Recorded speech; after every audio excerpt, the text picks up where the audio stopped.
namin dito. Kaya bigla ako nakakain ng noodles. Nailuto nga lang itong noodles sa rice cooker. Samahan mo pa itong kimchi. Kaya itong almusal ko ngayon mga guys, busog na ako. Pagkatapos nga pala makakain, nagpalit na din ako ng damit para makauwi na. Hindi na din pala ako naligo. Sa bahay ko na din tutuloy mga guys. Naligo naman din ako kagabi. Shot! At eto pa yung mga ibang kasama. Ilan na nga lang kami natira dito. Yung iba kasi hindi na tuloy mag-overnight. Kaya kami na lang natira dito. Pagkatapos nga makapagpaalam, pinuntahan ko na rin yung sasakyan ko. Ay, sasakyan pala ng kaibigan ko.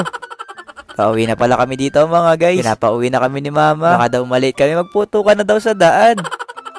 Ang ganda nga ng tulay na nadaanan namin. Yung daan nga na to, parang papunta na yata ng South Korea. Shot! At itong isang daan naman, parang papunta na kami sa Japan.